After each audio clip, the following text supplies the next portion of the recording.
Hello everyone and welcome back to the last astrophotography session with my Askar SQA55 telescope. Yes, you heard correctly, this will be the last time for me to use this telescope for deep sky astrophotography. I've been using this telescope for multiple months so far, and I've been able to capture some of my best wide field images with this telescope so far. And now there will be a few changes the way I'm doing astrophotography. So I'm planning to switch to a bigger telescope. So I'm planning to switch the objects that I've captured so far. So I'm planning to capture other objects in the near future. So if you're interested in that, feel free to leave a comment down below, and then I'm planning to do a longer video in that, and I'm planning to explain in that video how the kind of astrophotography will change in the next time. But this video is about the last time for me to use this telescope for astrophotography. I know that right now is galaxy season, and I know that this telescope is not suitable for galaxy season, and for sure I do also know that in a few months there will be summer, and I know that this telescope would be great for these objects. So right now there's galaxy season, so for sure I'm planning to go for a galaxy. I do know that the focal length is not the best, but will try to do my best. So join me for a new night of astrophotography for my backyard. So for tonight I'm planning to capture galaxy, as I have already mentioned. I'm not yet sure which object I'm planning to capture, because tonight there will be the moon, and I'm planning to capture without any filters, so it will be a bit challenging tonight, to be honest, but I'm planning to go for the Whirlpool galaxy, I guess, or the Pinwheel galaxy. So some of these galaxies, I guess. So the problem is that these galaxies are quite close to the moon, which is definitely not good, but the problem is that these other galaxies are a bit smaller, so that might not be that good. I might change to another object later on. I'm planning to check objects that are visible right now, so there might be a chance that I'm capturing a totally different object later on. So, but now let's start by introducing the entire setup. So this setup for the last time. So the mount will stay the same for the next project as well. So it's the Skywatcher HQ5 Pro go-to mount. On the top, as I've mentioned, the Askar SQA55 telescope. On the top I'm planning to use a guiding system. So it's a 60mm guide scope, and in the back I'm using the CWO ASI 120mm mini mono guiding camera, which is basically the guiding system I've been using all the time so far.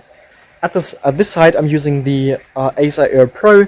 So this is the Astro computer that I've been using so far all the time, and at the back I'm using my new camera. So I've been using it multiple times so far, but still it's the latest product that I do own.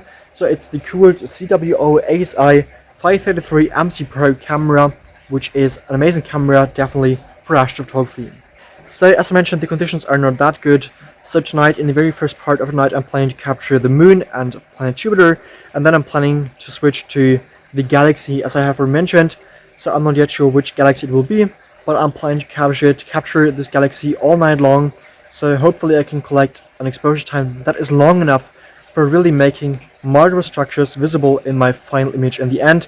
So usually I'm using a single exposure time of 5 minutes, so this will not be that suitable for tonight since the moon is out, but I'm planning to go for 3-minute subs, I guess. So 3-minute single exposures, and I'm planning to stack them all the way together in order to achieve an image with a total exposure time of multiple hours. So that's basically the plan for tonight. Instead of pointing my telescope to the objects I've planned to capture for one night, I decided to capture the region for 2 nights because the weather was quite well, and I decided to collect the longest possible total integration time. So in the end I ended up collecting around 13 hours of data, which is definitely quite a lot. But the problem was definitely the moon. So moon is quite comparable to light pollution, and as you know, light pollution is not that good in astrophotography, especially when not using filters. And as you know, I've not used any filters in this case, which was not a very good idea, but still I've done it.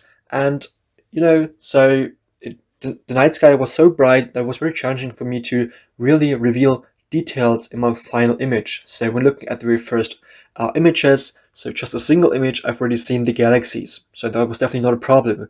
But there was a lot of noise in my image, and the contrast was not that visible in my image, so definitely it's quite recommended capturing these objects when there is a new moon. But nevertheless, I was able to capture this image, and it looks quite well. A lot of galaxies are visible, a lot of structures are visible, so I'm very happy with the image. But as you can see, the background is the contrast is not that good here in the image, and a lot of noise is visible even at an exposure time of 13 hours. But still I was able to capture this image with a total exposure time of 13 hours. So each single image has a single exposure time of 3 minutes, and by stacking all of the images together, I was able to achieve the longer total integration time. So if you have any further questions about the image I've captured, about the equipment I've used, or general questions, feel free to ask me down below in the comments, and I will definitely help you. If you would like to further support me, you can now become a member of my channel, and becoming a member of my channel would really support me, and your support really means a lot to me. If this video was interesting and helpful to you, I would really appreciate a like and a subscription. Otherwise, thank you so much for watching, and until next time, clear skies, Felix.